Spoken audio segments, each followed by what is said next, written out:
Have you ever heard of divorce papers being filed without your consent? I had, but I never thought it would happen to me. I was relieved I divorced someone with no money and sick, until I received such an email while hospitalized from the stress of my husband's infidelity. That email shattered my hopes. As soon as I was discharged, I took what I had in hand and went straight to the bank, determined to make my former husband, an elite bank employee, pay for his betrayal. My name is Courtney, a handmade artist. I was married to Tom for 6 years. We met as colleagues at the bank and were happy together, but things changed in the last 6 months. Tom started coming home late and became glued to his phone. He used to talk inside the house, but then he began going out to his car for calls. Suspecting an affair, I hired a detective agency after much deliberation. It cost some money, but I thought it was worth it for peace of mind. A month after hiring the agency, I found out about Tom's affair. His lover was Michelle, a teller at the same bank. The report included photos of them entering a hotel, kissing on the street, and enjoying meals together. Despite the evidence, I couldn't give up on Tom. I believed his affair was a moment of folly and that he would return to me. I changed my hairstyle, put on makeup, cooked with more effort, and always smiled, but all my efforts went unnoticed. Tom stopped touching his food, which increased my stress. I had resolved not to confront him, but seeing him happily leave the house on the phone every day made it impossible to hold back. You seem busy lately, getting a lot of calls. Is work so demanding that you need to handle it even after you come home? Yeah, he replied. You quit the bank to marry me after working there for about 2 years, right? You might not understand, but it's a busy season now. It's easy for you, isn't it? No busy season, no earnings, just a leisurely life as a handmade artist. Tom laughed in a way that mocked me. The Tom I knew would never have said such things about my work or laughed at me like that. He used to praise my pieces and support me through late-night work sessions. You don't have to say it like that. I might not be as busy as you, but I take my work seriously. I'm not living leisurely at all. I don't know how much you're earning, but it's definitely less than me, right? I'm paying half of everything, rent, utilities, living expenses, so you can live. It's tough being a woman with no earning power. You wouldn't survive if I divorced you. What kind of thing is that to say? I make enough to cover my share, but that's not the point right now. Do you want to divorce me? Unable to control myself after hearing the word divorce from Tom, I started crying uncontrollably. Tom sighed, annoyed, and left the living room, telling me not to cry over every little thing. Tom's attitude towards me grew colder. The next day, he completely ignored me, not even meeting my gaze. Despite the situation, I kept wondering how we could return to being the happy couple we once were. The immense stress led to sleepless nights and spontaneous tears. Unable to bear it alone, I met with my high school friend Sophia for advice. Sophia, still single, was a successful career woman. Tearfully, I shared my feelings with her, feelings I couldn't share with anyone else. Tom is completely infatuated with Michelle. He comes home later and later. I don't know what to do anymore. Do you still love your husband, Courtney? Do you want to get back to how things were before? Sophia asked. I honestly expressed my feelings. It's stupid, but I still love him. I don't want to give up, but everything is so hard. Just then, I started coughing violently and bent over. I've had asthma since before, and it had worsened due to the stress from my relationship with Tom. I took out my inhaler, but I was coughing so much that I couldn't inhale at all. The relentless coughing made me suffer unbearably. Unable to remain seated, I collapsed onto the floor. Courtney, are you okay? Please, someone call an ambulance. Sophia called out desperately, but I couldn't respond and lost consciousness. When I woke up, I was in a hospital bed. Courtney, thank goodness you're awake. Are you okay? Can you understand me? When I looked toward the voice, I saw Sophia with tears in her eyes. Attempting to speak cautiously, I managed to utter, thanks, despite coughing. Sophia nodded while crying and immediately pressed the nurse call button. The attending doctor arrived and explained that due to the severity of my asthma symptoms, I would need to be hospitalized for about a week. With nothing prepared for a sudden hospitalization, Sophia bought me a hospital admission set from the shop and filled out the necessary paperwork. I tried to inform my husband about my hospitalization, but couldn't reach him. Sophia tried calling Tom's cell phone, but he didn't answer. Considering contacting my workplace, I hesitated, fearing their reaction. Eventually, Sophia helped me draft an email, which she sent on my behalf. Sophia stayed until the end of visiting hours and then left. I drifted in and out of sleep due to the medication, constantly checking for any messages from Tom. The first message from him came at 1:00 a.m. If you're hospitalized, there's nothing I can do. I'm busy with work, so I won't visit you. Upon reading that email, I felt truly sad, hurt, and miserable. It wasn't just that Tom said he couldn't come because he was busy, but that he wouldn't come at all. This made it clear to me that he no longer had any love for me. I thought I shouldn't cry, but tears came uncontrollably. I didn't reply to the email and just cried until morning. 2 days passed. Tom didn't visit, but Sophia diligently showed up after work. That's great, you look a bit better. Are you able to eat? I brought your favorite novel. Sophia's lively visits and smiles saved me. I can't thank her enough. Thank you, Sophia. I'm feeling quite good today. My cough has settled down a lot. The doctor said he might discharge me in about 2 more days. Sophia was really happy and started planning for us to go out and eat something healthy after my discharge. As Sophia and I were discussing where to go, I received an email notification. The subject line read, "Glad I divorced a broke, sick person." Reading the email from Tom over and over, I couldn't understand its meaning and just froze with my phone in hand, my heart racing and my mind in turmoil. You don't earn much, do you? Falling sick without doing any serious work. Don't make me laugh. Wife lottery, a big failure. So I filed for divorce. Take care. Seeing the follow-up email, I laughed unconsciously. It felt like a farce, getting divorced by Tom while hospitalized for asthma. Tears came along with the laughter, and I found myself crying and laughing at the same time. Seeing me like that, Sophia shook my shoulders in a panic. "Courtney, what happened? Are you okay?" I handed my phone to Sophia, showing her the emails from Tom. As she read the messages, Sophia's face turned red with anger. "Look, Courtney, I know you love your husband, and I didn't want to say anything, but maybe it's time to let go." I understood what Sophia meant. Even though she started crying from the emotion, she managed to put her words together. "Just divorce him, Courtney. You need to take care of yourself, no matter how much you love him. Sorry to be blunt, but you can't be happy with such a shitty man." Sophia looked sorry, knowing it was not her place to meddle in marital affairs, but I smiled back at her. "It's okay, really. I knew deep down that it was impossible to continue, but I lacked the courage to divorce. I always looked away, but it's over now. I'll divorce Tom." When Tom brought up divorce, I was afraid of the separation. I still loved Tom and was scared of how others would react to our divorce. But once I made the decision myself, the fear of divorcing somehow disappeared. I think it's because I could finally think clearly enough to say, "Let's give up. That's the way to go. Let's enjoy being single again together." Yeah, I feel so much better. Thank you, Sophia. Having you here, I'm really grateful. Courtney, you're my precious friend, of course. But wait, how did he manage to file for divorce without your signature? Sophia's anger flared up again. I explained, when we got married, we prepared divorce papers just in case. It was silly, but we agreed to try to talk through anything and overcome any crisis as a couple. Well, that didn't work out, did it? I could laugh about it, but Sophia didn't seem amused. In disbelief, she said, "I see, so he just pulled those out, filled in his part, and submitted them. It might not be a forgery, but it's still appalling."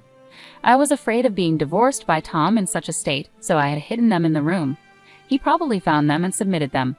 Now I'm actually glad he did it. I couldn't decide to divorce Tom because I still loved him, but now it's different. As Tom's feelings for me have vanished, so have mine for him. I'm not foolish enough to keep loving someone who does this to me. Tom still sent one-sided messages. "You probably don't have any property, and I don't want to give you any of my money, so we're not dividing any assets. The house is in my name, so get out. I'm being kind by giving you until the end of the month. I don't want to bump into you, so I won't return until after the month is over. Make sure you clean the room before you leave."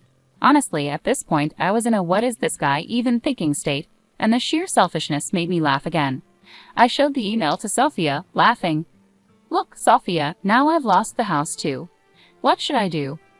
Going back to my parents is too far. I had no intention of staying in that house, and there were my valuable handmade parts to consider. Transporting them would probably fill an entire room. The right size, security, rent. Could I find a perfect place that quickly?" While I was pondering, Sophia smiled. "Have you forgotten where your best friend works? Don't worry, dear customer, I'll find the perfect room for you." "Sorry, I really forgot." "That's right, Sophia, please help me." I thanked Sophia. Sophia worked in real estate and was a pro at finding places. I decided to leave everything to Sophia, a capable woman. She brought various property listings to my hospital bed, spreading them out and explaining each one to me. By the time I was discharged, we had managed to find a place close to my preferences, which was a relief. However, I needed certain documents that I couldn't get until after my discharge, so I decided to stay at Sophia's place in the meantime. "I'm really sorry I keep causing you trouble," I said. "It's okay," Sophia reassured me. "I've got good sales, right? I've been here second longest after the manager. Sorry, rental agreements take time because there's a lot of paperwork and an inspection process. You can stay at my place as long as you need until everything is settled." Thank you so much. If there's anything I can do, just let me know. Just take care of yourself for now. Let's take it easy. So, how have things been? Any more contact from your ex-husband? No, not a single word from him. After all, we're strangers now. I do get messages from people from our bank days, though. Apparently, I was branded as a terrible wife. It seems that my ex-husband Tom reported our divorce at his workplace and blamed me for it. He told people I didn't do housework, didn't contribute financially to the household, and yet splurged on my hobbies. He said that any attempt at discussion would end with me getting hysterical and uncontrollable. It's laughable at this point. Who does he think he is to say that? I'd love to remind him who was the one cheating. Sophia seemed to have reached a point where all she could do was laugh. So, what's your plan? You're not going to let this end here, are you? Courtney, what are you going to do? Grinning mischievously, Sophia looked at me, and I couldn't help but smile back. There was no way I was going to let this end here. Tom had his turn doing whatever he pleased, but now it was my turn. Of course I have no intention of holding back against a man without sincerity and a woman who meddles with a married man. I have quite a few things in mind, so look forward to it. Just you wait, both of you. Enjoy your peaceful newlywed life while you can.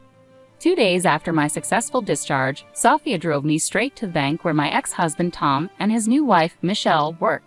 Upon entering the bank, I saw Tom in the back. It had been a while since I last saw him, about a month and a half. I was hospitalized when he filed for divorce. I thought I would be furious seeing him, but I wasn't. I looked for Michelle at the counter, and there she was, sitting with a composed face, the woman who had taken my husband away. I took a number and waited for my turn. Fortunately, I was called to Michelle's counter. She greeted me with a welcome, and I responded with a smile. Hello, I'm sorry to bother you, but I'd like to cancel a bank account. Certainly, is it just one account you wish to cancel? Here we go. I took a deep breath and projected my voice. No, not just one. I'm here to cancel accounts for all 800 employees of my company. The counter buzzed with whispers at my declaration. Tom looked over, shocked at what he saw. He seemed to want to say something, his mouth opening and closing. All 800 accounts. Michelle was flustered at the counter, and I couldn't help but feel a surge of laughter. Canceling 800 salary accounts would be a significant loss for the bank. It's not just about losing deposits.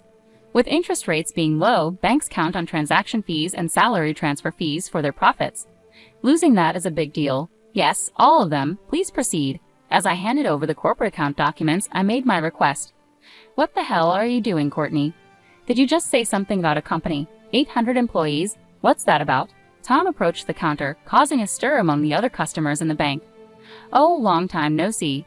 How have you been? I said calmly. What do you mean? It's exactly as I said. I've been a company president even when I was married to you. It's a handmade business, as I'm both an artist and a president. I spoke the truth at the counter. You were president? I didn't know that. You never said anything about that when we were married, did you? No, I didn't. You used to mock me for being a failing handmade artist, right? I earn more than you do. I didn't want to hurt your pride, so I kept it to myself. Michelle, who had no idea who I was, looked at me in shock. She whispered softly, wondering if I was really the person she thought I was. Hello, I'm his ex-wife. Please proceed with the cancellation quickly. Tom and Michelle were frozen, not knowing how to react to the unexpected situation. Then I heard a familiar voice. Miss Courtney, it's been a while. You seem well. There stood Mr. Johnson, my boss before. When I married Tom, he was a strict person, and many of my peers found him difficult. But I liked him. He was as strict with himself as he was with others. When I got married to Tom, Mr. Johnson tearfully wished me happiness. Mr. Johnson, it's been too long. You look well, I said, momentarily forgetting why I was there, happy to see Mr. Johnson. Yes, I'm doing well. Tom told me about the divorce, and I've been worried about you. It seems you've been through a lot. How about we talk in the back room while we wait? Of course. These two and I will be there, I said, glancing at Tom and Michelle. Mr. Johnson's gaze was sharp, likely because of my divorce and Tom's remarriage to Michelle. Their faces, which were red a moment ago, turned pale.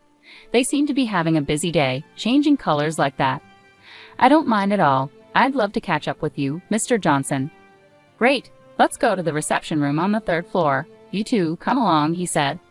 We headed to the 3rd floor where the customer reception room was located. Mr. Johnson opened the door for us, and we entered and took our seats. It's really been a long time, Mr. Johnson. I feel regret for meeting under these circumstances. I spoke honestly, and Mr. Johnson smiled back. No worries. I was surprised by the situation, but I'm glad to see you're doing well. I was shocked to hear about the divorce from him, and even more so about his quick remarriage. Mr. Johnson glanced at Michelle and continued, "And I don't believe the divorce was your fault, as he claimed." "Wait a minute, Mr. Johnson. Are you implying that we're to blame?" Tom interjected. "Is that not the case? If I'm wrong, I apologize. But you see, I've known Courtney for several years. She was always organized, the most meticulous when it came to cleaning. And if I recall correctly, she used to bring homemade lunches every day, right?" Mr. Johnson's precise recollection of these details made me feel appreciated for my efforts. Not doing housework, not contributing financially to the household, but spending on hobbies and becoming hysterical during discussions. That's what you've been spreading around as the reason for divorce. But Courtney is not like that. Hearing Mr. Johnson defend me so firmly brought tears to my eyes. It felt overwhelming to have someone who understood, but that's the truth. Tom insisted, "You only know her from a work perspective, and you might suspect we had an inappropriate relationship, but that's not true." "Yes, that's right. I never cheated," Michelle added.